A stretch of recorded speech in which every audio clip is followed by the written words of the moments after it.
response. So without further ado, I would like to ask Ibu Mary to give some remarks and introduce you to the book. So please, Mbak.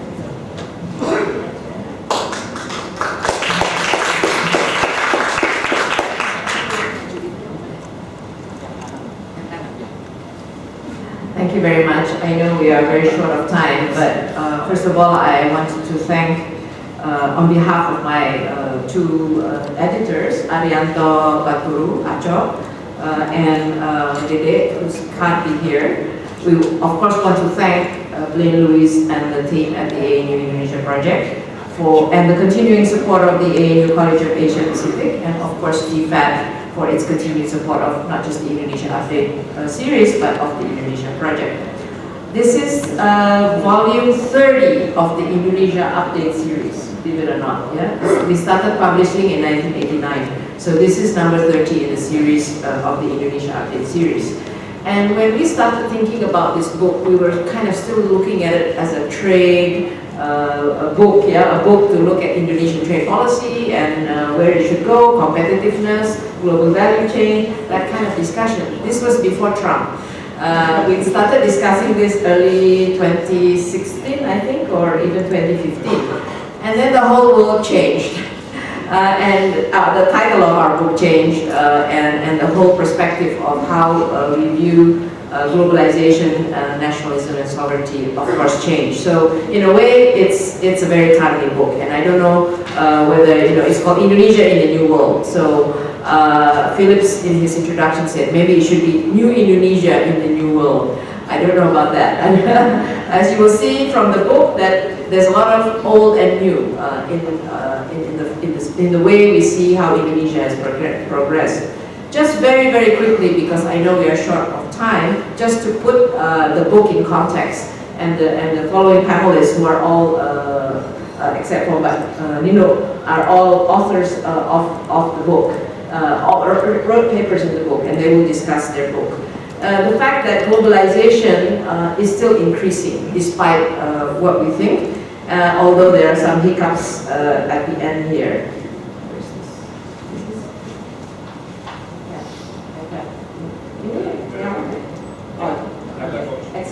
Except for some hiccups.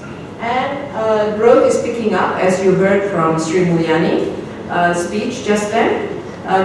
Finally, after 8 years after the global financial crisis, we're seeing growth picking up, but trade is still flat, and in fact declining since the global financial crisis. There was a little bit of pickup in 2017, but then we had all the trade war and the uncertainty in the trade situation, which is and will impact growth through trade. And as was discussed, there is, despite the growth and despite the reduction in poverty, the red line is the poverty, so globalization brought benefits, including to Indonesia. This is for Indonesia. Growth, reduction in poverty, but it didn't come with reduction in inequality. In fact, inequality fell and then rose. And it's income and wealth inequality. And that is the source of discontent of globalization, which led to some surprising results in the last 2 years, with elections starting, I guess, with Brexit and then moving to Trump and then President Duterte in the Philippines, where politics is really influencing economic policy regarding openness, regarding globalization, regarding the way we see nationalism. So this is the new world, part of the new world, but perhaps it's not so new. It's a resumption of some of the old world. And we see some places see the rising of authoritarianism. Yeah, I never pronounce that word. So we see this all happening, and this is in the name of ensuring people's welfare to address that discontent. And as a result, some economies have become less open, except in Vietnam is the one that you can see going up very rapidly, and that was in line with what Prem was saying earlier. But in many places, it's either flat or declining, including Indonesia. And while tariffs have come down, we see non-tariffs go up in its place. And this is not just in Indonesia, but also everywhere. So this is part of the increased protectionism and nationalism, which is not particularly Indonesian, but it is a global trend. And in Indonesia, some example of harmful trade measures, we with China and India have come up with the global trade alert measure as countries that have introduced harmful trade measures, where most of the sectors that where the harmful trade measures have come up were in the agriculture sector. It's meat and meat products, food products, including rice and horticulture and so on, and computing machinery and parts, which is, I think, a lot to do with the handphones, the restrictions on the handphones, for instance. Our experience with the reforms to date have been influenced by our international commitments, and reforms happen whenever you have a crisis or you have bad times. So for those of us who are I guess, old enough, some of you look, half of you look millennials, thank God we have millennials in the room. I think we're doing something right with our invitations. But some of us who are economists from a long time ago, there's a law, it comes from Professor Sadli, a famous economist and minister, who said that bad times lead to good policy, but good times lead to bad policy. So we have that experience in Indonesia. I won't go into the details, but after the global financial crisis, it doesn't seem that Sadli's law in particular, it seems to be very mixed, yeah? And we have had recent laws on mining, on horticulture, and agriculture that seem to be in conflict with each other and with other bylaws that have this nationalism and sovereignty in mind. And we have non-tariff measures increasing in the use of licensing and permits and all kinds of requirements that have increased in the last few years. And it is also characterized by ambivalence and pragmatism rather than ideology. And that trade and international affairs or international cooperation until recently has not been of priority for the government in the last few years. And we see deja vu all the time. Old problems re-emerge. Again, we have debate on rice, debate on fuel subsidy. Example of for rice, the new food law no longer talks about swasembada or self-sufficiency. It talks about kedaulatan pangan or food sovereignty, which is actually a mix of everything, including food self-sufficiency. But as a result, we had a lot of debate on whether we should import rice or not, and the result is the blue line, which is the increase in the rice of price, and as I think Arif would say, also part of the reason why we have had increase in poverty. And then fuel subsidy, the red line is our fuel price. The line in the middle is the world price, and the line on top is Australia's fuel price, which is moving with the world price, whereas ours is flat because we have maintained the fuel subsidy.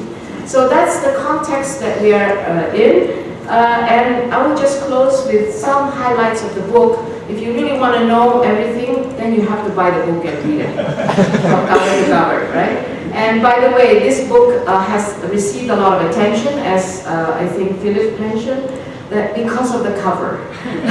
People are very attracted to the cover of President Jokowi, I guess, asserting our sovereignty over the Natuna Seas on the ship when we had some issues with Chinese fishing boats, yeah, encroaching into the economic zone. So.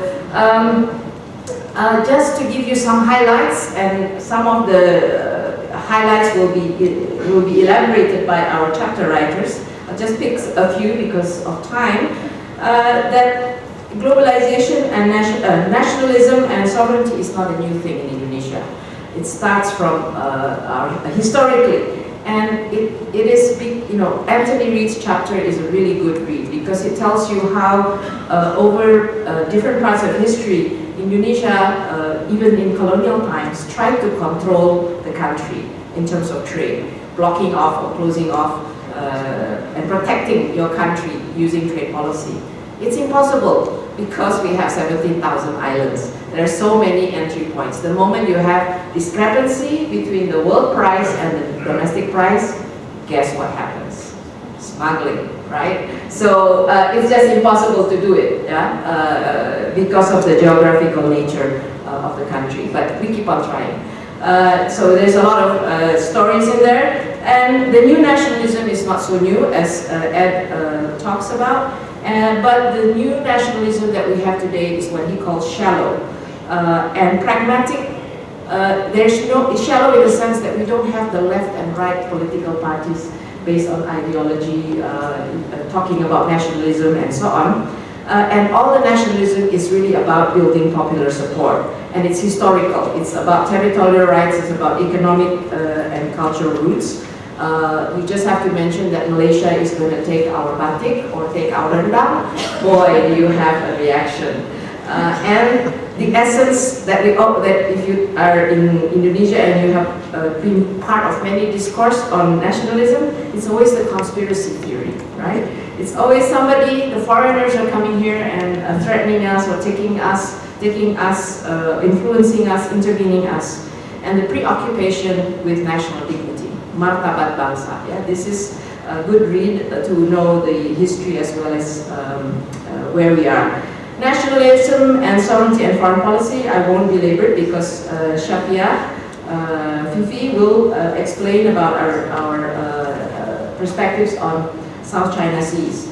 And then we have nationalism in practice with regard to food and mining, resource nationalism and food sovereignty, and how that's led to sort of a misperception about food sovereignty means no imports, and what does that imply, and so on. And who's afraid of economic globalization? That's a survey that a paper based on a CSIS national survey that Jose and I wrote.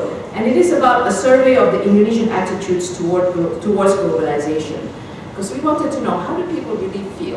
And the results are very interesting, that anti-globalization in general was not that strong, in the sense that 60% of Indonesians surveyed did not think globalization threatened global unity. But anti-globalization defined as towards economic openness, defined as towards trade, imports, foreign investment and labor, the strongest sentiment was on labor. Negative sentiment was on labor and then imports, but broadly welcoming foreign investment and tourism, foreign visitors. And who are the more positive in our population? As predicted, the younger, the better educated, and those satisfied with the economic condition, and those who voted for Jokowi were more positive about globalization. We found that result very interesting. But this may be for Nino. Those with good access to information, and most of them, I think 70% are accessing information through traditional media, were less positive about globalization. So this is interesting because it tells you something about the role of media in the messaging about globalization, and how, when we think about policy, how we should be thinking about how we are communicating.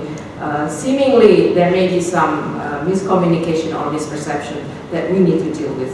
And finally, on how globalization affects poverty and inequality, I think Arif is here, so he can talk about that. And then we have also looked at gender and how in the past, international trade has been conducive to increase female labor participation because of the labor-intensive, export-oriented global production networks that we had in the past. But in the last 10 years, because of the commodity boom, increased trade has not led to increased female participation. And then we have the story about how the business sector has been reacting to globalization. And there's a chapter on labor, very important, as well as on the human face of globalization. We thought this is very important to address. How does it affect the people? The labor, as well as the migrant workers. Anis is here, she will talk about how it's affecting migrant workers and human trafficking, another dark face of globalization. And Hal closes the chapter, as well as Titi, with talking about missed opportunities because of the kind of trade policy we've been adopting, in the fact that it has affected exports, job creation, and poverty reduction. And the final chapter is on the importance of international cooperation, which was emphasized, as you will just recall, by Sri Mulyani's speech just then, the importance of international cooperation. So in conclusion, the main messages that come out of this book, which I hope will be reinforced by the panelists, is that geography and history matter. If you are an archipelago, it is very difficult for you to control physically, and make restrictions. It will be overcome, or loopholes will emerge very quickly. On top of that, we have digital economy now. So with technology and increased communication, you're even going to be harder for you to protect yourself, or you can't build the Great Wall of China, basically, around this. New nationalism is not so new. It's less ideological and more pragmatic. But we do need to face it. We do need to understand the political imperatives and nuances, and we need to factor it in our analysis, in the way we design our policies and the way we communicate. Globalization has a negative and a positive impact, double-edged sword, if you remember Sri Mulyani's speech. So we do need to continue to do reforms, as she also emphasized. We have to have a solid economic structure based on competitiveness, reforms, human capital, and so on and so forth. But we have to improve managing the negative aspects, because the fear and the anxiety are there. If you see, our perception survey showed that everybody feared the most was labor. And that was actually, by the way, across age, across education, and across income groups. So everybody's afraid of losing their jobs to foreigners. That is a real fear that we have to deal with. So what are the social protection policies and that need to come into place? And finally, sovereignty needs to be balanced with international cooperation, whether in security or the economic area, multilateral, regional, ASEAN, RCEP, and I think I'll close with retelling what Sri Mulyani speech just emphasized, that we do need to not retaliate. I think that's not, she didn't say it in those words, that the important role of global partnerships and the rules that we need to have a fair and just system, so that there's a fair share of responsibilities in the system. And of course, we know where that's going. Let's not be dragged down by what the US is doing. We should continue our processes of opening up and the systems of fair trade that are in place, and not be dragged down to bilateralism or unilateralism. So I hope I haven't overstretched the time, but I hope that it provides you an introduction of the book and enough highlights for you to want to buy the book and read it from cover to cover. Thank you. Thank you very much, Ibu Mary. We're going to have question and answer after all the panelists' presentations, so please hold on to your question if you have any. I'd like to welcome Ibu Armida. Selamat datang, Ibu Armida. Ibu Mary said that we have received a lot of attention to the book because of the cover at the moment, and the most closely related chapter to the cover is one by Vivi Muhibat. It's on the politics of South China Sea. So with that, I would like to invite Vivi to give his remark. Appreciate if you can keep it in under 10 minutes. Yeah, you can sit there. Dr. Vivi Muhibat is a senior researcher here at the Department of Politics of CSIS, and I guarantee you her presentation is going to be very entertaining. So, please, Vivi. Thank you, Acho. Good afternoon, everyone. About more than 1.5 years ago, I was approached by Acho, representing the rest of the editors of the book. I felt very honored to be asked to, first to speak at the Indonesia update last year, and then to also contribute a chapter on this particular book. But I was a little bit nervous because I was asked to write about South China Sea in a book to be edited by 3 distinguished economists. So I was wondering, from which angle should I approach the South China Sea issue? I've written a couple of other papers on the topic, but never, having the pressure to actually think about an angle that would perfectly suit the book. But sitting here today, I finally realized what my role is in this whole, process. Is just basically to give you a background explanation of what went on, in this particular picture. So I will try my best to do just that. One thing I have to emphasize when talking about Indonesia and the South China Sea disputes is that Indonesia has continuously maintained that it's non-claimant to the dispute. So that's the first thing that we have to understand. No matter what happened in the past decade or so in the South China Sea involving Indonesia directly and non-directly, it has always maintained that it's a non-claimant in the South China Sea disputes.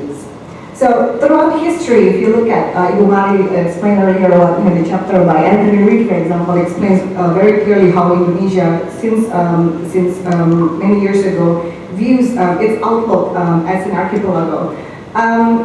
You can see the red thread that territorial integrity and national security are two very important facets in Indonesia's foreign policy.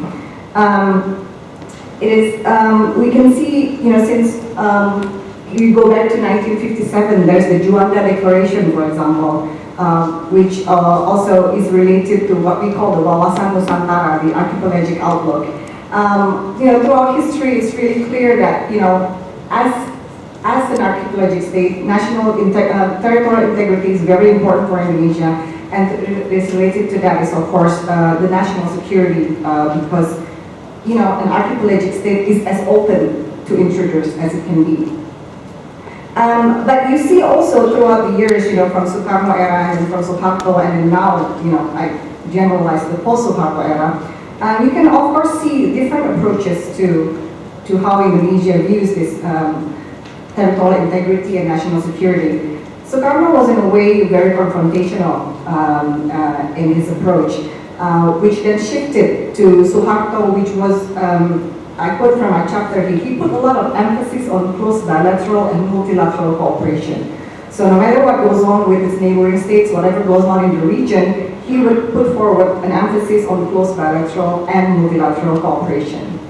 This type of approach is then continued by the government, the various governments after Suharto, which still continues to stress pragmatism and good neighborly relations. So although, here and there, occasionally you would find, incidents, especially with neighboring states like Malaysia, remember the whole Batik or Reot Ponorogo or whatever. And then also maybe with Australia, with the wiretapping and, the push the boat back policy, you would hear, the different kinds of, incidents here and there. But the common approach is still that there is pragmatism and good neighborly relations is at the forefront of our foreign policy. So if I can summarize from this historical approach of Indonesia's foreign policy is that Indonesia has until now pursued a foreign policy that is geared toward protecting the national interest through three things. So first, through cooperation rather than confrontation. Secondly, through economic development rather than political adventurism, as Sukarno used to do. And the third one is through what we call bebas aktif, independent and active foreign policy rather than creating alliances. So this, ever since Suharto era until now, this is still quote-unquote religiously held by those practicing foreign policy in Indonesia. My big question is that, Ibu Mari explained about the new globalization, changes after Trump, what we see now goes on in the region, the regional dynamics. The big question is that, is this, traditional foreign policy approach of Indonesia, would it still work with the current condition? So with that in mind, I tried then to explain, what goes on in the South China Sea. If you recall, this picture alone explains, this was taken in 2016, I think, in June 2016. That year, there were 3 incidents involving Indonesian authorities with Chinese fishing vessels. In all occasions, the Chinese fishing vessels encroached Indonesia's EEZ, fishing illegally in these areas. And in all incidents, there were altercations involving Indonesian first KKP ship, the Ministry of what do you call it, KKP, of fisheries and sea, you can call it maritime and fisheries, yeah. And then there is also another, the last two incidents involving Navy ship. So, as usual, as I mentioned, if there was ever anything, any incidents that as sensitive as that related to Indonesia's, nationalism and sovereignty, the media would of course highlight that. So all these three incidents were, reported immensely in the media, of course provoking very strong national sentiments, and basically everyone in Indonesia called for and agreed that Indonesia should strengthen its naval presence in the Natuna. So that was exactly what Jokowi did back then. So this was taken in June. He first held a cabinet meeting on board of a ship, followed then by a deployment of stronger naval presence in the waters surrounding the Natuna island.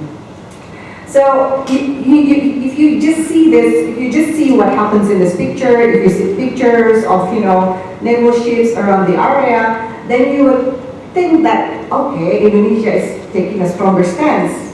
In this case against China and its fishing vessels encroaching our exclusive economic zone.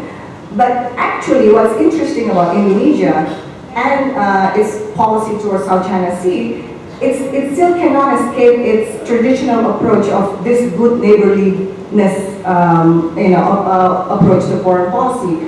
So there is clear ambivalence in Indonesia's approach to South China Sea. On the one hand, Indonesia continues to maintain it's a non-claimant. We're a non-claimant. If you see all the official statements from the foreign ministry, it would be repeated over and over again. We're not a claimant. We don't have any territorial dispute with China.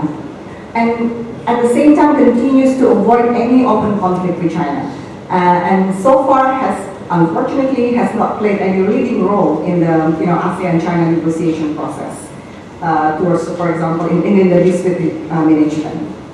However, on the other hand, as you can see from the picture in the book, Indonesia has shown some assertiveness. For example, again, first improving defense in the Natuna Islands, and then you will see statements also from the foreign ministry, even though not clearly mentioning Natuna waters, but would repeat about maintaining sovereignty as the main foreign policy priority. And then there's also, last year in 2017, we were introduced to a new map which controversially renamed one part of the Natuna waters as the North Natuna Sea, even though that policy has somewhat been revoked at the moment. So you see this ambivalence, so you can't really, there seems to be a certain degree of hesitance from the Indonesian side to actually have a decision on what to do with South China Sea. On the one hand, there's strong nationalistic sentiment from within the country, which is supported by the public. But on the other hand, they still cannot escape from this traditional foreign policy approach to maintain good relations in the region. My last point that I would like to make, before I hand this back to the chair, is that even though you see tough measures made, I think there's very little chance that Indonesia would have any dramatic change in its foreign policy.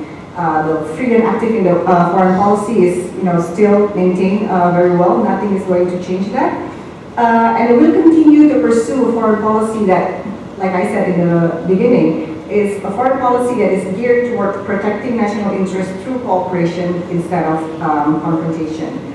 On the last note, I would like to put an emphasis that even though Indonesia tries to be consistent with maintaining a line of foreign policy, this sort of ambivalence, in particular towards the South China Sea disputes, might not bring benefit in the long run.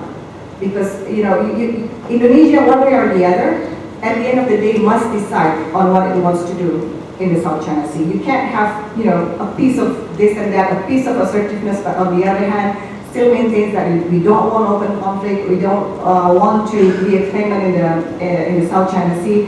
At the end of the day, a clear policy on the South China Sea must be made, and before that day comes, I think we just can continue enjoying this lovely picture of Jokowi on the ship. Thank you so much. Thank you so much, Vivi.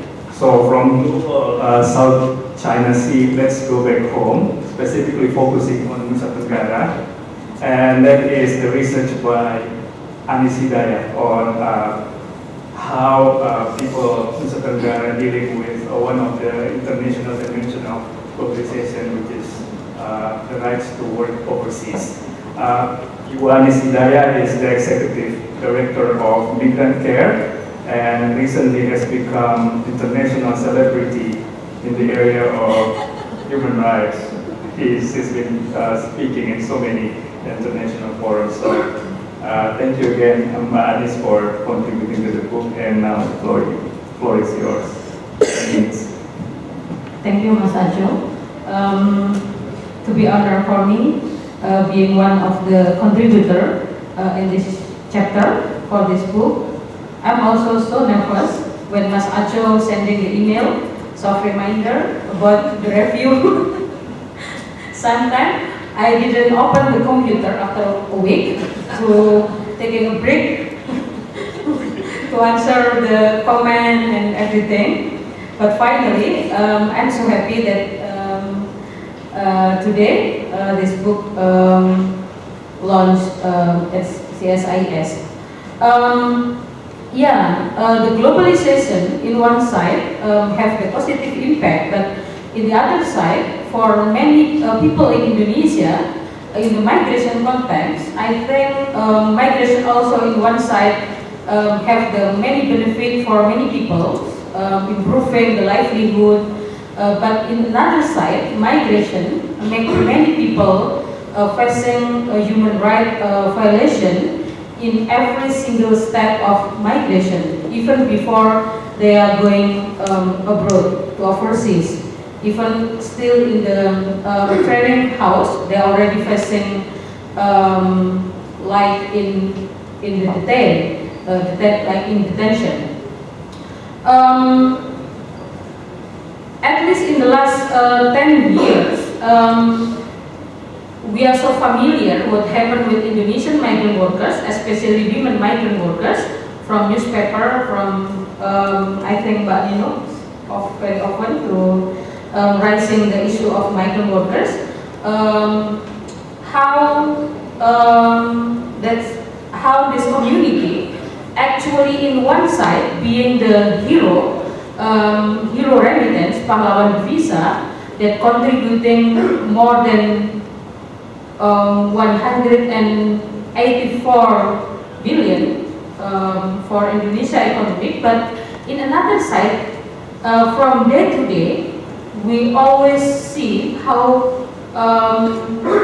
what happened with them from many receiving countries abroad.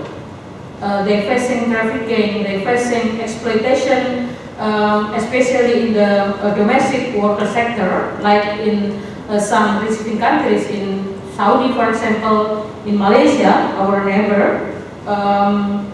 It's very difficult for Indonesian government how to reduce these vulnerabilities that still continuing until now.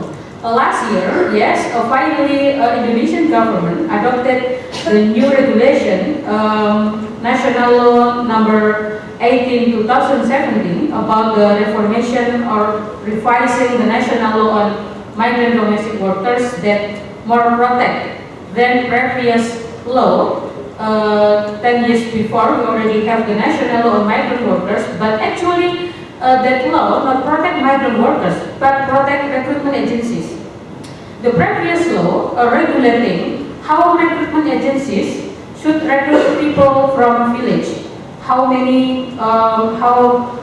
much money should pay for the recruitment fee, how the requirement of the recruitment agencies to make the new recruitment agencies and anything, it's all about the recruitment agencies, and how that law, it's like open the room for the recruitment agencies to open the profit taking brutally from the poor people in the many communities in Indonesia.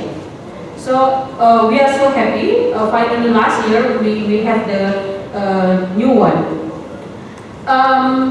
For the Indonesian government, I think how to respond this issue is still reactive, still ad hoc. Like for example, in 2008, when one of Indonesian migrant workers have been executed in Saudi, then our president made the new policy to preparing mobile phone for every Indonesian migrant workers. Then we said, if you will prepare a mobile phone for them, then inside of the employer's house, the mobile phone will be kept by the employer. What then can you do? So it's only reactive. But the reactive way to make the solution still continue.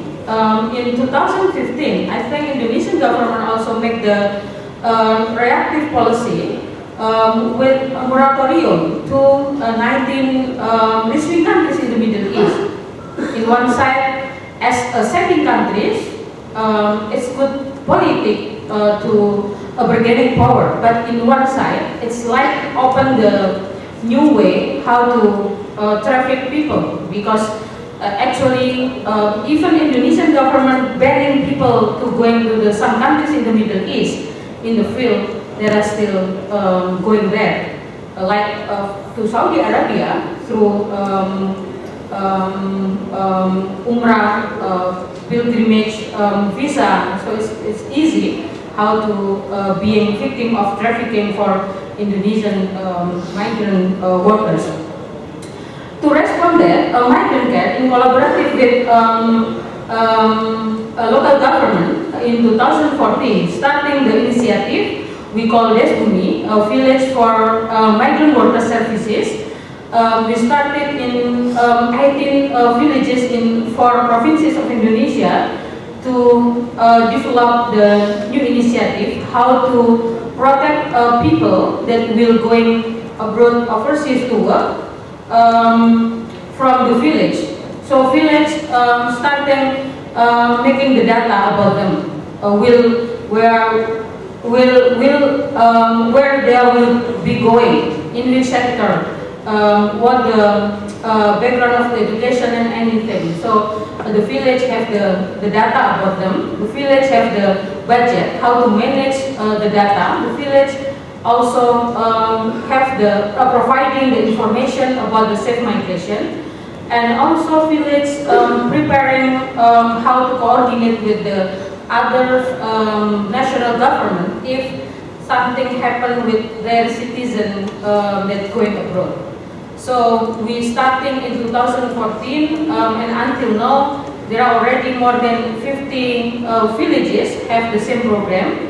And in 2016, the Indonesian government, the Ministry of Manpower, finally replicate this program. They think that this program will prevent more Indonesian migrant workers from many kind of human rights violation, such as trafficking, before they are going abroad. So finally, the Indonesian government supported this program and made the village government more have the capacity building how to manage this issue.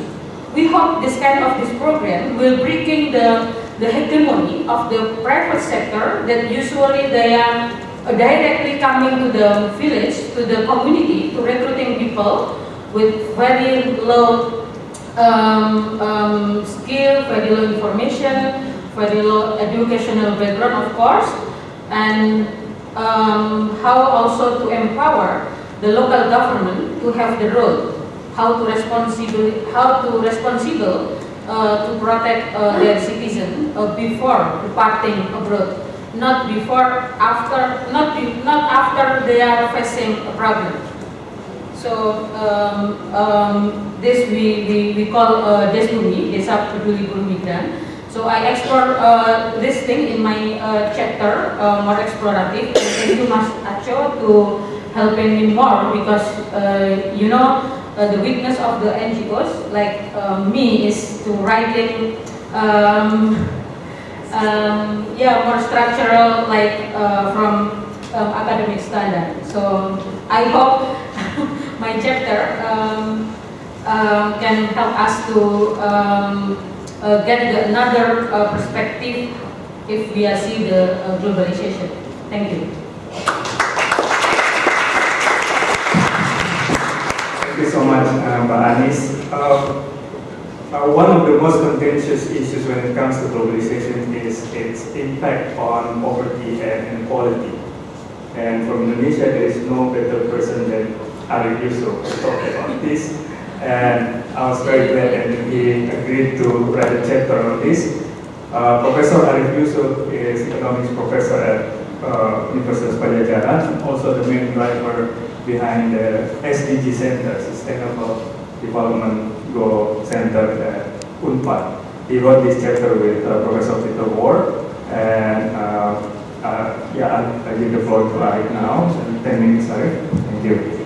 Thank you, Joe. I think I may still need to point on some slides, so we.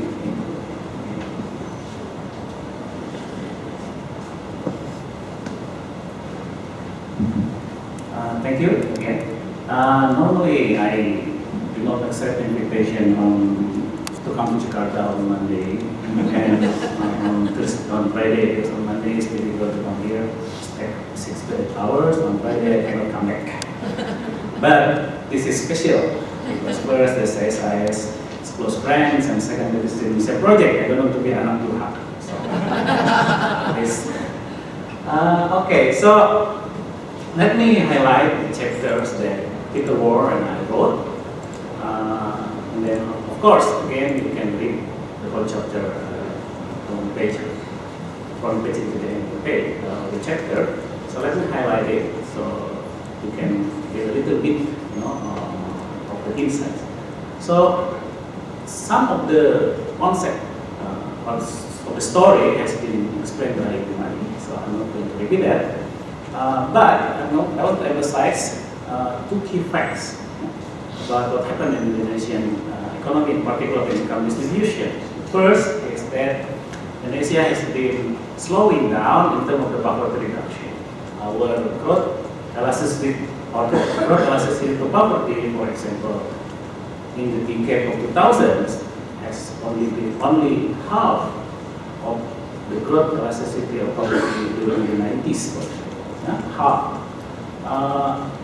Many people may argue that this is unavoidable because of the last mile problem, because now it's already low, so how come, so the effectiveness of, reducing more poverty when the poverty is low, it will be more difficult, but I think it's not as simple as that. Right? For example, if you're having higher inequality, then the effectiveness of growth in reducing poverty will be very low. So they may complicate the story a little bit. So that's the first part of the story. The second one, I think one of the more spectacular things that when we look at the comparable standardized income inequality database of the most recent one, you may look. For example, the World Income Inequality Database that is recently updated by the UN Divider, or even there is another one called Standardized World Income Inequality Database. If you get whole countries and then you calculate the change in inequality that happened during the decade of 2000s, don't be surprised that you will see Indonesia is the most highest change. During the 2000s, Indonesia across the world compared to any other country in the world in the decade of 2000 experiencing the most rapid increase in inequality. So that's the story that I want to touch the background. And at the same time, during the period of the episodes, we experience rising anti-globalization with the decline of the world trade relative to world growth, both at the global level as well as in the country. So what we did in the book chapter is we want to look at how these two connect. Is there at how this anti-globalization in the world and also in Indonesia may affect what happened to the poverty and inequality in Indonesia observed during those these services. And the answer to that, well, as you might expect from many economies, it depends. It depends because it depends on how the mechanics of this works. But to understand clearly about the effect of these globalizations, so we need to have tools that can, can use as convenient tools that can correctly analyze. And fortunately, we have the tools, which is called an general equilibrium model, which actually acknowledge the fact that any distributional impact of globalization in Indonesia, which is market economy, has to work with market forces. And the market forces on the effect of globalization, I can illustrate. It happens from two sides if I'm household. The first side is the income side. So how the globalization may affect my source of income, household source of income. Is it increasing skill return to my labor or increasing return to my capital? So that will affect how it will affect my income, the distribution of impact. That's the first side. The second side is how it will affect my cost of living. Because it will affect the price of goods that I'm buying. If the effect of the price of the goods I most intensively buy, for example, I'm the poor, I most intensively buy foods, then it will affect me then. And these two sides has to be accommodated in one kind of model. So we have that model. So now the result of this. So let me.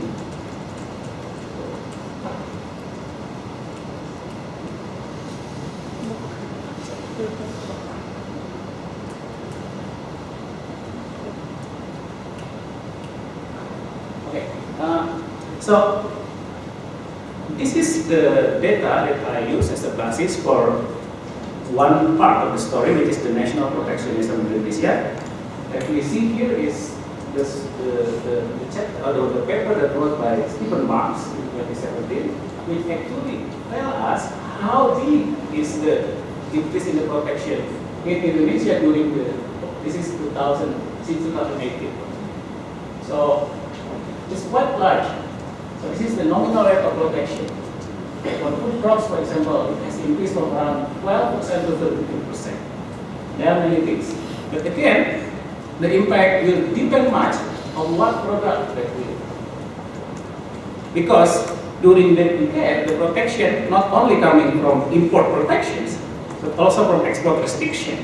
So these two effects will have different effects on income distribution that we elaborate.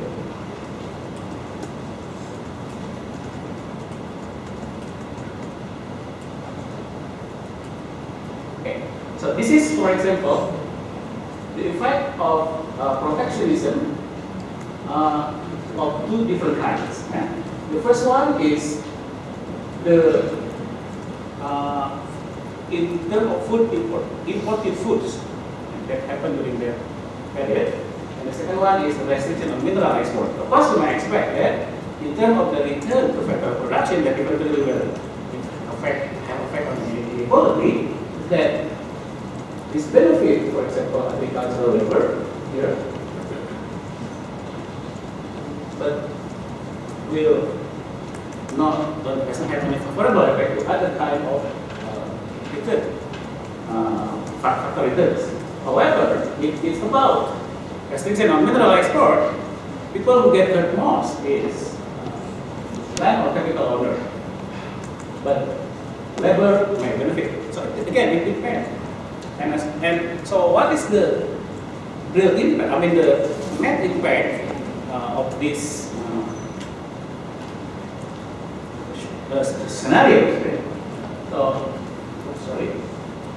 Okay, so this is the summary of what happened in Pembangunan. Okay? So here is how I group in the chapter populations. So this is urban population, this is rural population. In urban population, we group population into one country, starting from poorest 1% to the richest 1%. Again, in rural, I also group population in 100 from 1% poorest to the 1% richest. Okay, this one is what I was talking about, the income effect. How the protectionism affect your income from differing return of production of labor, blah, blah. But this is the price effect. How the protectionism affect your cost of living. Okay, so as you can see here, they have positive income effect for whole population, but especially here is distributed not uniformly across group. For example, in rural area, it affects positively more the poorest household, but less in the richest household. But the overall is positive. However, there is an increase in cost of living that is represented in these graphs. First, this price effect or cost of living effect is higher than the income effect in both urban and rural area. So the total effect, if you subtract this income effect with this price effect, you have the total effect, which is equal to 0. So the net result is the protectionism in food sector that happened in Indonesia from the period of 2018-2015, the nominal rate of production increase in food import foodstuffs has actually doesn't benefit anyone. So everyone get lost, has lost, yeah. Here, and more or less distributed evenly. So from this picture, my answer to the question, how will it affect poverty? Of course, it will not reduce poverty, it will increase poverty because of the net negative effect among everyone, especially the poor in urban areas. But the question on how will it affect inequality, well, because the picture is flat here, the effect is flat, relatively flat, so the effect on inequality is not really noticeable. So that's the main conclusions of this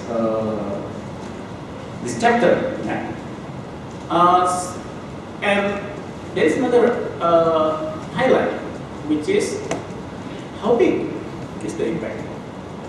Well, apparently, what we found is the effect actually is not that big to explain what happened in the income distribution, both poverty and inequality, particularly inequality during the specific period. So it tend to, so my answer is it tend to increase poverty. Doesn't have any tendency on changing inequality, but the effect is not as big. So that's the main conclusions of the chapter. And my final remark is, actually, this is the first of many other attempts that Peter Warren and I is even currently trying to explain the changing income distribution during that period, and this is only one candidate. So, in the concluding remark of the chapter, I also mentioned that we're still working on it. Still working on trying to find what other factors behind this rising inequality in Indonesia and because what happened. Because the protectionism and anti-globalization actually only tell a small part of the story. So still have homework to do, and I think that's good as long as you don't invite me on Monday. Thank you. Thank you so much, Arif. So with those 4 presentations, I hope by now the probability of you buying the book has increased significantly. Last but not least, we have one commenter, and we're very fortunate to have a very distinguished commenter, Mbak Nino. I'm a big fan of Mbak Nino's journalistic work, so I was very glad to know her in person through some series of economic discussion in Kompas when I was back at LPM, University of Indonesia. Again, I'm very glad that Mbak Nino agreed to give some comments to the book. So looking forward to your komentar, Mbak. Silakan. Terima kasih Mas Aco. It's a great honor for me because I'm the only one who are not the authors of the book, and I'm inviting here to share my comment about the book. But my apology, I prefer to talk in bahasa. It's more comfortable for me to talk in bahasa. Ya baik. Pertama-tama saya mengucapkan selamat Bu Mari atas buku ini dan Mas Aco, karena ini buku saya sudah mencoba membaca beberapa chapter secara khusus dan beberapa lainnya secara cepat begitu. Yang jelas buku ini memang datang pada waktu yang pas ya, pada saat muncul gelombang populisme, nasionalisme, proteksionisme yang yang diperkuat oleh Amerika Serikat sebetulnya, kemudian juga muncul pada saat kita menghadapi revolusi industri 4.0, kemudian ada perang dagang juga, dan kebijakan normalisasi moneter di negara dan kawasan ekonomi besar terutama dari Amerika Serikat, dan kita tahu bagaimana itu semua menekan pada defisit transaksi berjalan kita. Sebenarnya pada dasarnya banyak negara sebetulnya melakukan proteksi. Contohnya Indonesia saja untuk menjual minyak sawit CPO ke Uni Eropa menghadapi kesulitan dengan dihadang oleh isu lingkungan dan hak asasi manusia. Sawit Indonesia juga sulit masuk ke India sehingga harus masuk melalui Bangladesh misalnya. Sementara Australia sendiri juga sangat protektif terhadap industri hortikulturnya, buah-buahan Indonesia sulit masuk ke Australia dan sebagainya. Jadi memang setiap negara mencoba melindungi ekonomi dalam negerinya. Tetapi bagaimana peran Indonesia? Gitu. Selalu kita didorong untuk berpartisipasi dan membuka pasar kita. Gitu. Dan kata-kata global value chain ini menjadi istilah sakti dalam istilah saya. Dan negara yang bisa berada di dalam global value chain itu akan mendapat manfaat terbesar dari perdagangan bebas, terkecuali Indonesia. Indonesia ini selalu terus diingatkan untuk mengubah ekonominya, ketergantungannya dari komoditas agar masuk ke dalam rantai nilai tambah itu, apalagi setelah krisis keuangan pada tahun 1998. Di mana industrialisasi Indonesia kita tahu mengalami kemunduran dan lebih bergantung kepada ekspor komoditas terutama sawit, batu bara, dan hasil tambang mineral. Tapi ketika kemudian pada tahun 2013 komoditas ini harganya jatuh, mulai muncul kembali dorongan untuk melakukan diversifikasi ekspor, industrialisasi dan sebagainya. Dan apa artinya ini untuk Indonesia itu, terutama sekarang ketika kita mengalami defisit transaksi berjalan yang lumayan besar yang menyebabkan nilai tukar rupiah kita kembali melemah hingga mencapai angka 14.000 gitu. Itu kan terjadi pada tahun 2013 saya nggak salah itu. Jadi waktu itu pernah sampai 14.700, tetapi pada saat itu kita masih punya manfaat dari ekspor komoditas yang harganya masih baik, tapi sekarang hal-hal yang bisa mendukung perolehan devisa kita semakin terbatas. Saya juga melihat buku ini adalah sumber pengetahuan penting, terutama menggunakan data terbaru. Jadi datanya itu pada beberapa tulisan itu sampai tahun 2017. Jadi menurut saya ini buku yang penting sekali untuk kita baca gitu. Juga penting karena melihat secara kritis kebijakan pemerintah dari waktu ke waktu, dari era Soekarno, Soeharto, SBY, bahkan sampai Presiden Jokowi. Pada halaman 3 di pengantar itu disebut dengan jelas bahwa pre-nasionalisme ini justru meningkat di bawah pemerintahan Presiden Joko Widodo. Itu artinya apa gitu? Jadi dan dampaknya apa gitu pada perekonomian kita. Nah, memang dalam sejarah Indonesia juga dijelaskan dalam 2 chapter pertama di buku ini, nasionalisme ekonomi berdampak pada proteksionisme berujung pada kebijakan yang inkonsisten, pemanfaatan isu nasionalisme yang menyentuh emosi masyarakat, sebagai bagian dari cara mempertahankan kekuasaan. Ini disebut oleh Jack Nielsen pada tulisannya mengenai pangan feeding the bangsa, post sovereignty and the state Indonesia di halaman 80. Kemudian akhirnya renta ekonomi yang dimanfaatkan oleh mereka yang berada di lingkar kekuasaan, baik itu partai politik, eksekutif, bahkan yudikatif. Ini semua hal ini menghiasi banyak sekali chapter-chapter di buku ini. Saya mau merefer pada diskusi yang dilakukan oleh Harian Kompas. Saya di Harian Kompas, Mas Aco pernah kami undang juga untuk menjadi salah satu panelis dalam diskusi panel ekonomi kami bersama para peneliti Asia Institute dari University of Melbourne yang kami terbitkan pada 14 Maret 2018. Kami membahas topik mengenai nasionalisme dan salah satunya adalah dari sisi ekonomi.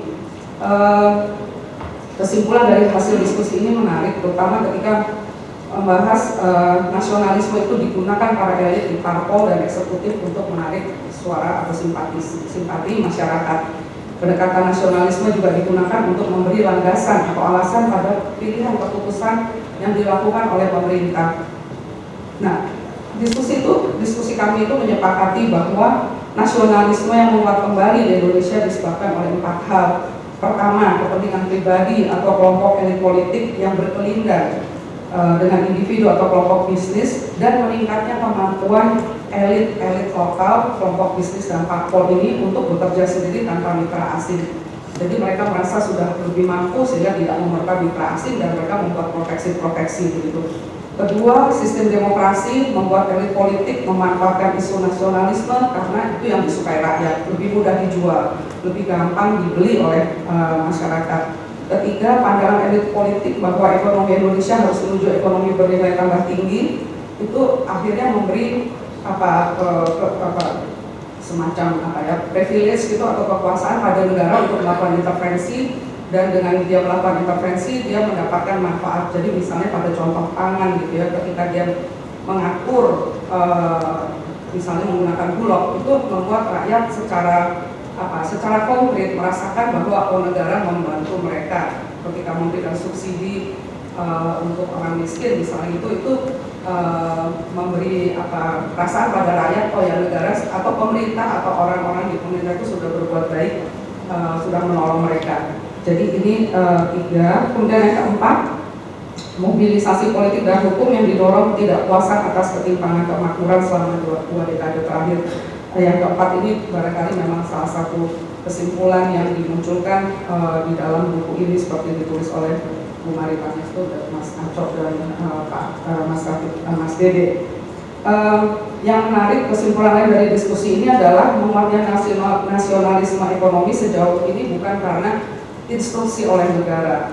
Itu kesimpulan dari diskusi kami. Tetapi buku ini memiliki pendapat berbeda. Ini diperlihatkan oleh tulisannya Ivo Burton mengenai nasionalisme, developmentalism, dan politik di Indonesia di halaman 90 sampai 108.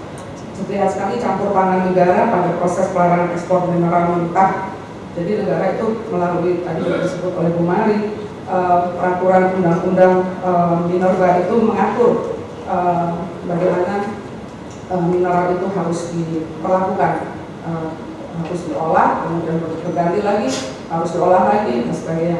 Kemudian juga argumen Jeff di dalam artikel di buku ini juga memberi kesan bahwa sikap nasionalisme dan proteksi pada pangan didorong oleh negara. Negara dalam hal ini adalah memberi instruksi dalam bentuk peraturan perundang-undangan. Tetapi memang kalau kita melihat Undang-Undang Nomor 8 Tahun 2012 tentang pangan, disebutkan bahwa negara harus memberi kecukupan pangan yang bergizi secara berdaulat dan mandiri. Berdaulat dan mandiri tadi dikritik sama Bu Hadi soal kata berdaulat yang bisa bermakna segala macam, termasuk mandiri itu tadi. Mandiri di sini diartikan mampu memenuhi sendiri kebutuhan pangan rakyat dari sumber daya dalam negeri, dan itu mengakibatkan proteksionisme. Nah, tapi itu hanya di atas kertas karena dalam prakteknya situasinya sangat berbeda.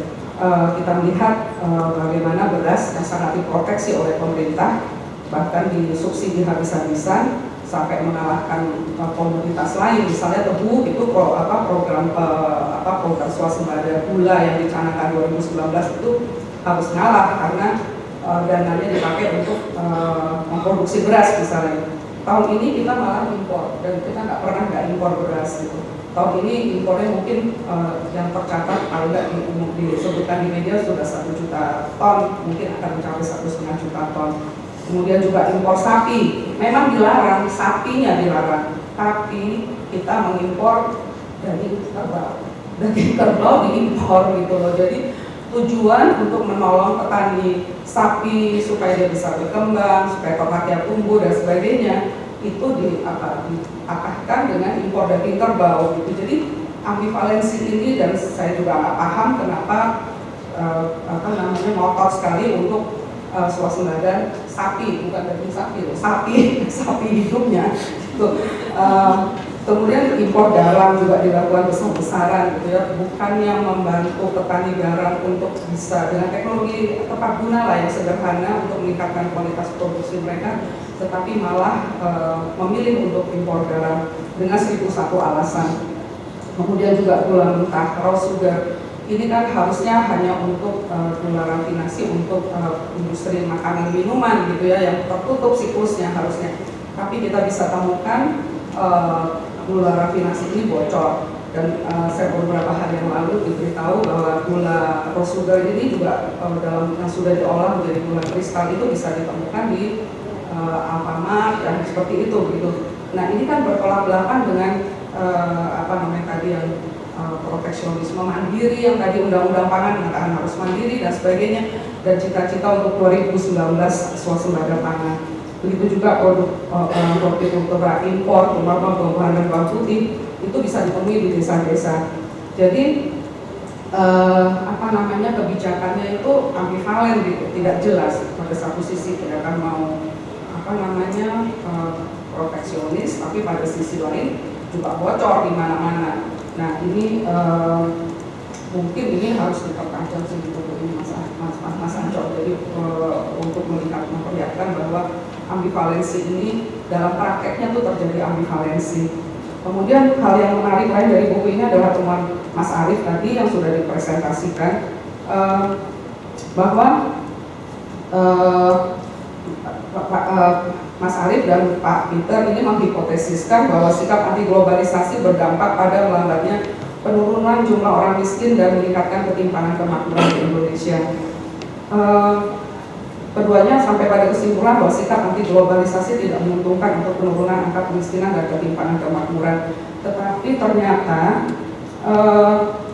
tidak signifikan gitu dampaknya. Nah ini menurut saya akan menimbulkan tantangan ini bagi penyusun kebijakan ekonomi pada saat berhadapan dengan elit politik dan bisnis yang mungkin akan berargumentasi bahwa nasionalisme tidak merugikan rakyat, proteksionisme tidak mungkin rakyat banyak, toh hasilnya pengaruhnya nggak signifikan gitu. Jadi bukan karena lambatnya penurunan kemiskinan dan ketimpangan ini bukan karena sikap anti globalisasi gitu. Apalagi tadi ditambah dengan presentasinya Pak Haryo ya mengenai industri 4.0 itu tadi bahwa e-commerce akan memungkinkan menjual langsung pada pembeli. Jadi tidak mungkin yang global value chain atau global production network itu bisa diputus gitu. Jadi hal-hal seperti ini menjadi tantangan buat kita sih ke depan, bagaimana menjelaskan kepada masyarakat luas gitu. Negara-negara dengan ekonomi bertumbuh, emerging market didorong untuk mendiversifikasi ekspornya agar tidak bergantung dari ekspor barang mentah dan komoditas. Ketika pemerintah dan dukungan parlemen mendorong pengolahan mineral dilakukan di dalam negeri, pemerintah menuai kritik sebagai melakukan proteksi. Karena itu kajian Evolution ini juga menarik. Ini melihat bahwa kebijakan tambang mineral di dalam negeri itu lebih karena praktik developmentalisme dari proteksionis. Mungkin ini memang sudah waktunya kita mencari model ekonomi baru. Ini juga salah satu hasil kesimpulan yang dari diskusi panel ekonomi Kompas yang terakhir gitu ya.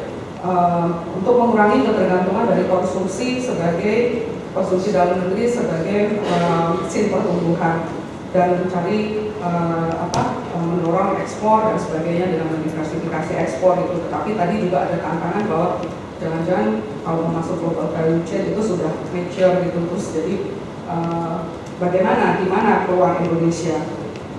Memang didorong bahwa perjanjian perdagangan bebas multilateral termasuk salah satu yang diwacanakan terus diintensifkan di Indonesia. Saya ingat Ibu Mari waktu berdiskusi di Harian Kompas beberapa tahun yang lalu sudah mewacanakan ini, tapi kelihatannya sampai hari ini macet ya Bu ya, lambat sekali kemajuannya.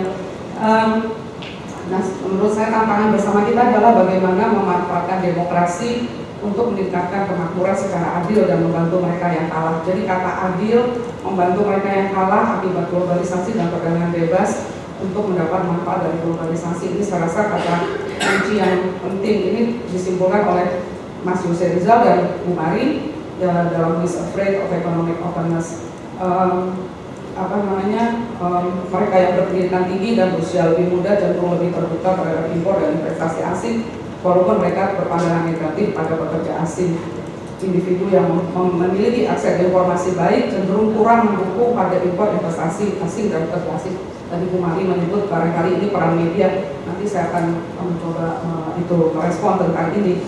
Nah, satu hal yang juga menurut saya barangkali menjadi penyebab kenapa muncul sikap-sikap anti globalisasi itu adalah karena kelihatannya kita selama ini pemerintah atau semuanya lah bersekitar bersama kurang menaruh perhatian pada syarat yang harus dipenuhi oleh ketika kita mengikatkan diri pada perdagangan bebas atau keterbukaan, yaitu bahwa kita kurang mendorong produktivitas kita melalui teknologi dan inovasi. Jadi kita daya saing kita tuh kalah gitu, agak menyedihkan, agak menyedihkan, memang menyedihkan gitu ya, ketika produk-produk yang tadinya kita bisa bersaing gitu, tapi kemudian akhirnya ketika berhadapan dengan impor tidak mampu bersaing itu karena kita tidak melakukan pekerjaan rumah kita untuk meningkatkan produktivitas itu. Jadi barangkali ini juga tantangan untuk para pengambil kebijakan, bagaimana mendorong supaya produktivitas itu naik. Kalau tanpa ada produktivitas yang naik, ya rasanya kita akan kalah terus begitu, bahkan mungkin agak sulit juga masuk ke value chain tersebut. Kemudian terakhir adalah pada dasarnya setiap negara ingin mendapat manfaat sebesar-besarnya dari perkembangan ekonomi dunia untuk kemakmuran rakyatnya.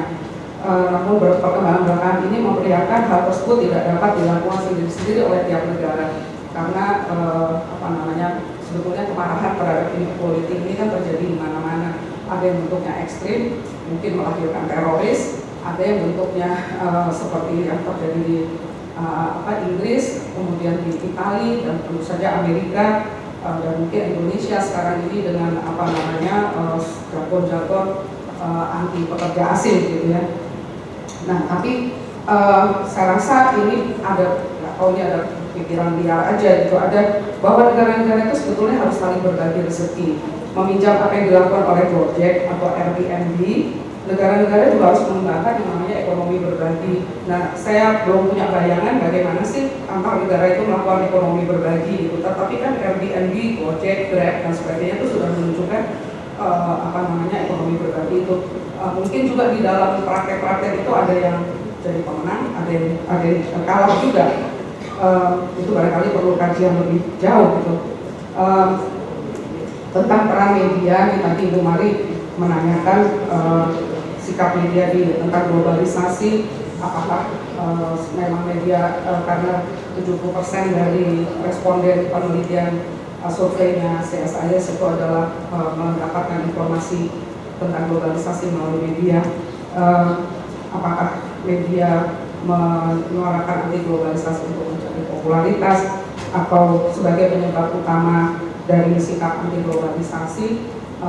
Memang itu masih perlu penelitian sih, tapi respon saya saat ini media konvensional jelas saat ini sangat terdisruptif ya, mengalami sangat terdisruption oleh lahirnya media digital gitu. Jadi yang kita sebut media, tentu saja ada media konvensional dan media baru. Kalau media konvensional itu platformnya bisa cetak, bisa TV, bisa juga digital gitu. Tapi pada dasarnya mereka melakukan pekerjaan-pekerjaan jurnalistik yang standar yang kita sudah ketahui.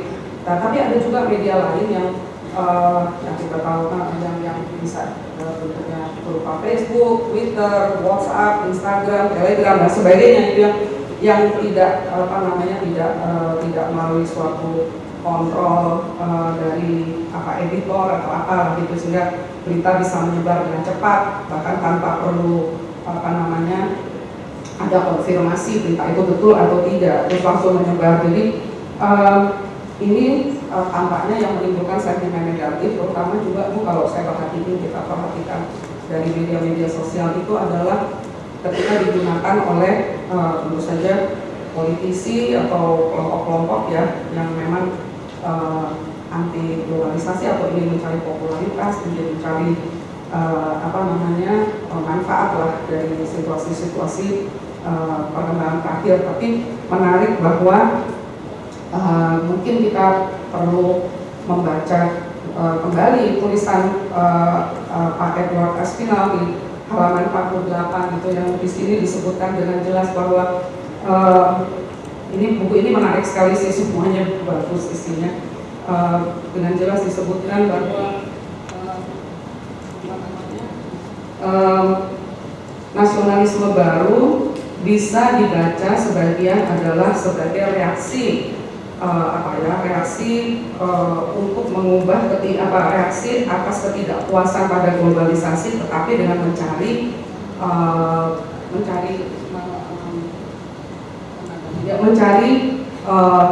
korban baru. Nah, korban barunya itu negara tetangga, Malaysia dan sebagainya gitu. Jadi sebenarnya kemarahannya adalah pada pelampiasan, mencari pelampiasan gitu pada negara tetangga. Jadi ini kesimpulan-kesimpulan ini barangkali yang menarik. Apakah ini benar? Mungkin kita mesti barangkali perlu penelitian lebih jauh. Tetapi ini juga menarik bahwa painful reminder for many Indonesian bahwa negara Indonesia itu terus aja under development gitu, terlalu tertinggal dibandingkan Malaysia, Singapura, terutama karena kedua negara ini sering mistreat dan humiliate para pekerja TKI Indonesia di sana, sehingga menimbulkan kemarahan. Jadi ini sebagai pelampiasan dari merasa kalah dan tidak mendapat manfaat dari globalisasi. Saya rasa itu saja Mas Haryo. Terima kasih. I think I can speak on behalf of all the authors that is really insightful, and thank you so much for the feedback. We have about 15 minutes for 15 minutes to ask questions. I'll take them in rounds. We start with 3 questions. Please be brief, identify your name and to whom you're asking the question. 1, 2, 3. Silakan Pak.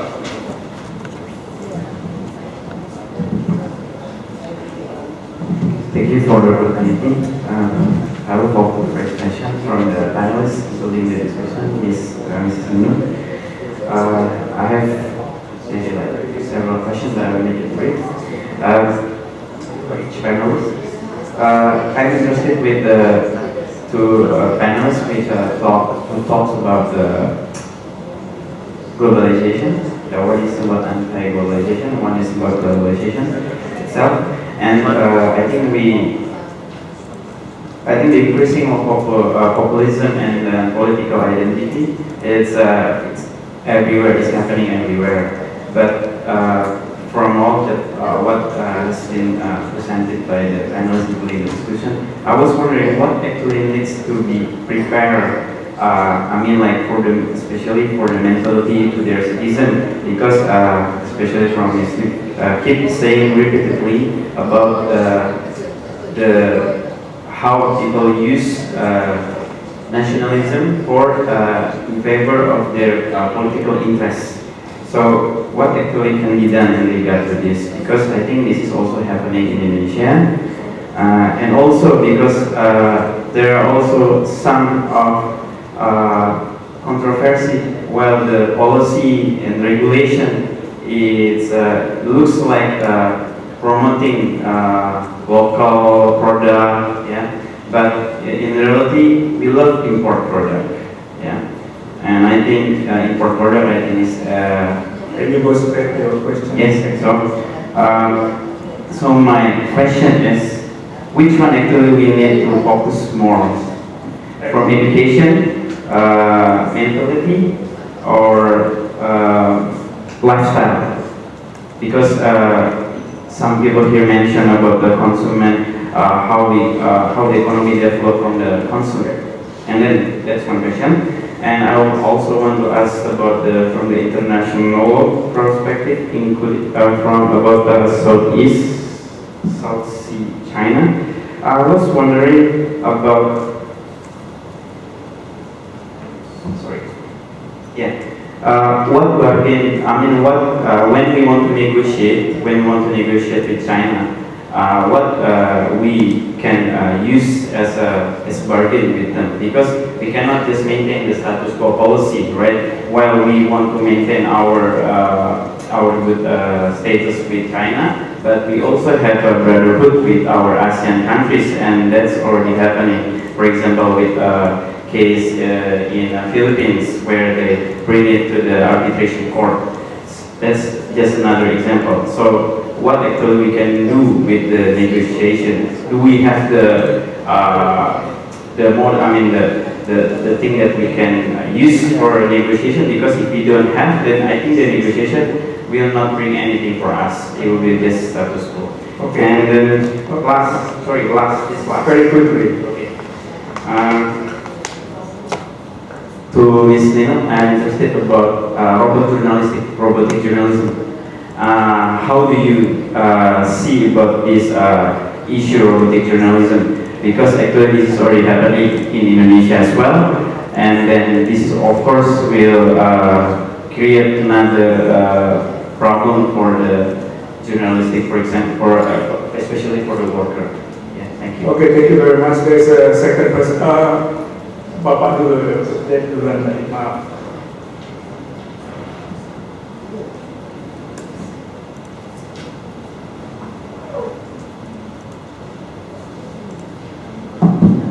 Terima kasih. Assalamualaikum warahmatullahi wabarakatuh. Pertanyaan nama saya Aswicahyono. Terakhir saya berada di bidang pertanian keuangan dan pendidikan saya berada di Universitas Indonesia. Pertanyaan saya tujukan kepada Ibu Mari dan Mbak Vivi. Pertanyaan saya singkat saja. Umpamanya Indonesia ini akan berada ikut pada boot atau new world order yang ada. Key strategis atau key position apa yang kita butuhkan? Kebetulan saya mengikuti ekonomi outlook itu dalam 3-4 tahun terakhir itu sangat lengkap, di mana Indonesia berada di persimpangan, termasuk naiknya Pak Jokowi itu di antara dukungan dari para teman-teman Amerika dan kemudian ada juga dengan Chinese juga. Jadi mana yang harus kita ikuti, atau kita lebih suka Indonesia itu berada pada level ASEAN dulu? Itu saja, terima kasih. Terima kasih ya. Before I go to you, Pak, because there was a confusion, you can ask questions. So we have 4 questions. Yeah, briefly, Pak. My name is Lia. I'm actually from Bappenas. So actually, now we are in the middle of designing the medium-term national development planning for the next 5 years. And I will definitely recommend this book for all my colleagues to read. And my question is for Ibu Vivi. You mentioned a recommendation that Indonesian foreign policy regarding the South China Sea should be more assertive, clearer, less ambivalent. So few years ago, we know that President Joko Widodo has launched the Global Maritime Fulcrum Doctrine.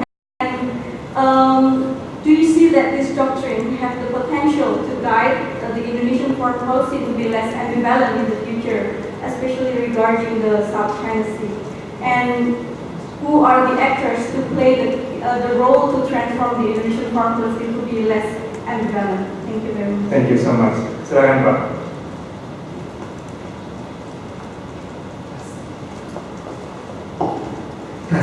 Nama saya Matias, saya bantu Dewan Ekonomi Rakyat. Saya mungkin mau menanyakan kepada mantan Menteri Pembangunan tadi cover the book, it's just by its cover ya. Itu kan bukunya covernya kan hanya gambar Pak Jokowi, lalu dia pakai jaket, itunya agak sembronoan. Apakah itu memang disengaja supaya jual bukunya lebih banyak? Yang kedua itu kan dari CNN ya, tahun 23 April itu ya, waktu itu CNN memberitakan tentang kapal perang Imam Bonjol yang itu. Sementara kontennya ini begitu banyak ya, terutama mengenai ekonomi. Dan salah satunya yang mungkin saya menanyakan ke Pak Profesor dari Unpad tentang distribusi kemiskinan. Mungkin yang saya mau tanyakan cuma 3 hal aja. Satu aja Pak, kita nggak punya waktu. Kepada satu orang aja Pak, tentang daerah distribusi. Mungkin kalau saya nanyanya gini, kalau di Indonesia itu kan distribusinya tidak merata, tingkat kemiskinannya tidak merata. Kalau pemerintah sudah membantu di daerah mana aja, meskipun sudah dibantu, itu tetap aja miskin karena mungkin pemdanya males bantuin. Terima kasih. Bu Mari, can you start to respond or any question you like to respond to? Maybe 1 minute.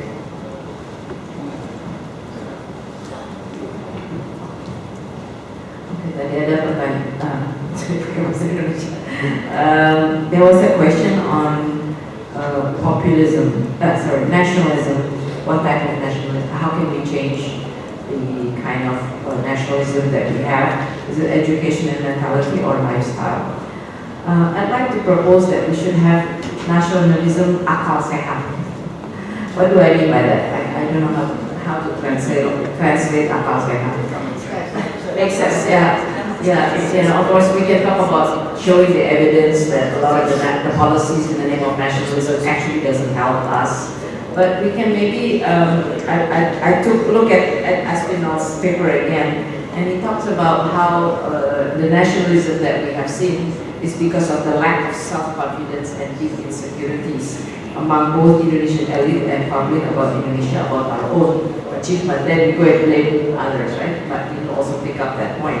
And I just want to tell you a story because I faced this when I was Minister of Trade. And instead of protecting import, we should be actually saying that Indonesian products are as good as imports and actually better than imports for some things because they don't it's not produced abroad. So this is exactly what we did. Just turn it around.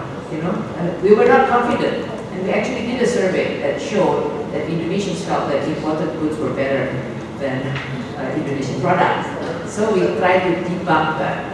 Yeah, we had this program called Aku 100% Cinta Indonesia, which actually is still going on despite what the government does. Okay, so you have to maybe raise awareness.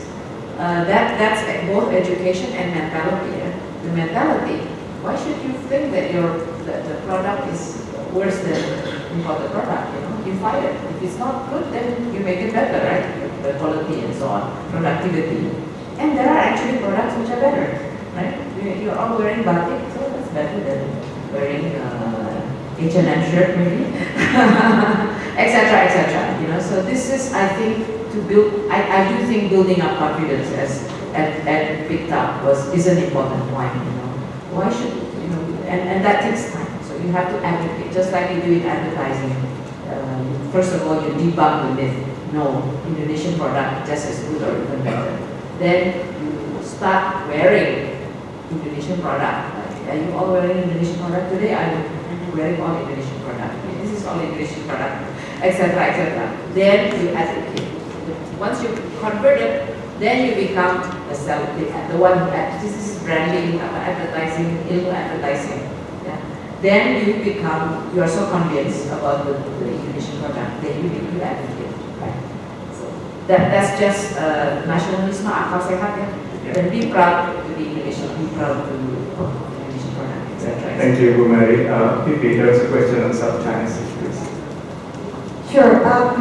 There was a question, interestingly phrased, how do we negotiate with China? My question here is, who's we?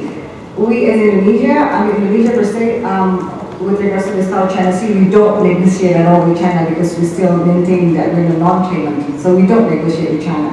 What Indonesia is doing is following the ASEAN framework. So ASEAN is having a series of negotiations with China to come up with a code of conduct. My concern is that even ASEAN, the 10 countries of ASEAN have not been able to have a common position on what they want to do with the South China Sea. So in this regard, it's very, all 10 countries are put in a very difficult position when they have to come to the negotiating table with any country when they do not have a common position. So Indonesia is the same in this regard. Also to clarify one of, I think the third question, I think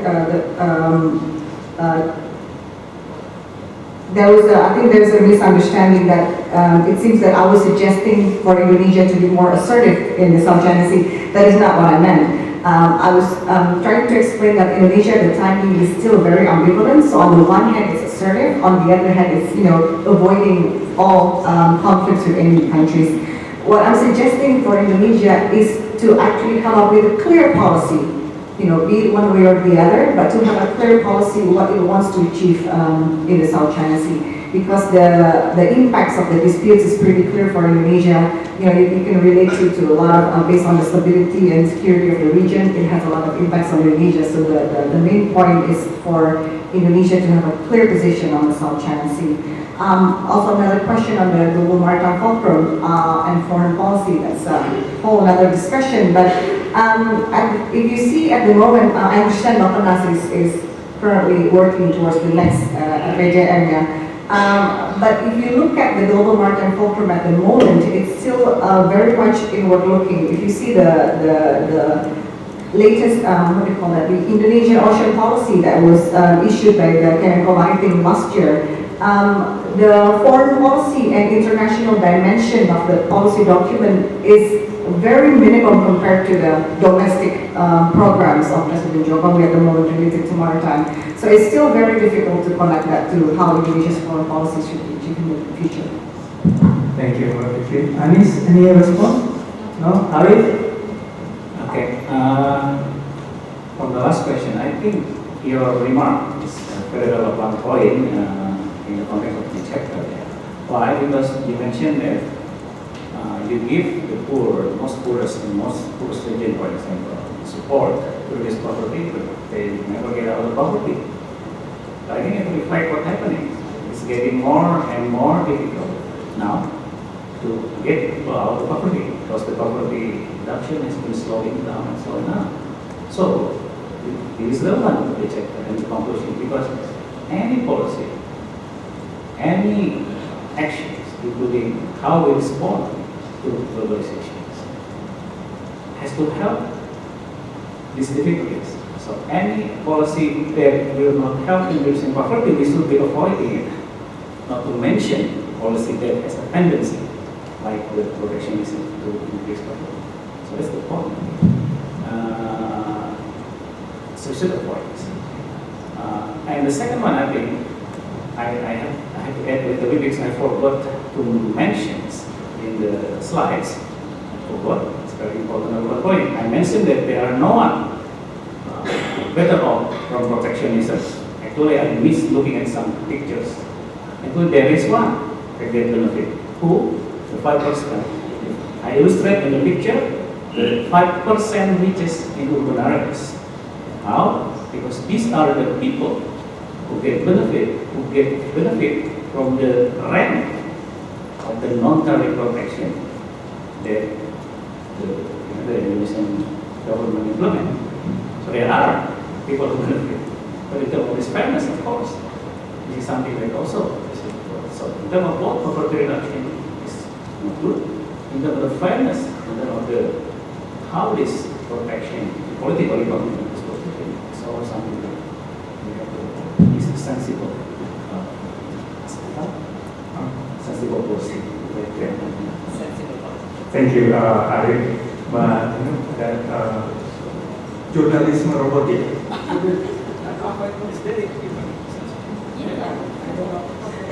I want to respond first on nationalism and political versus political interest, and I will respond to Ibu Mari. I think the lifestyle can be used to build a sensible nationalism, and I want to relate it to the environment,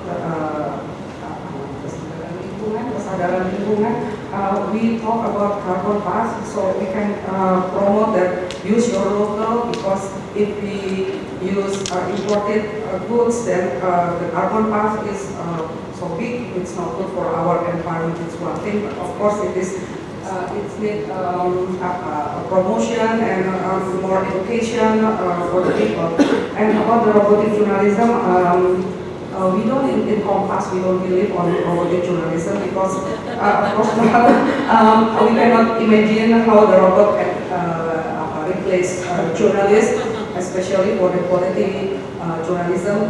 Maybe what we can do for the time being is using apps and the help of the apps or artificial intelligence, or to search for the file from the archive, or search for the video from the archive, for many information, and we can put one words, and then the robot can help us find what is all the files. And so, but still good journalism or quality journalism need experience and good journalism.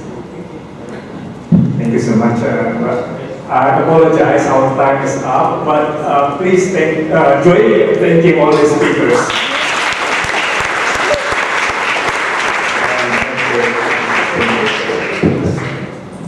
Thank you, honorable panelists and chair. We may return to your reserved seats. Ladies and gentlemen, we have come to the end of our event for today.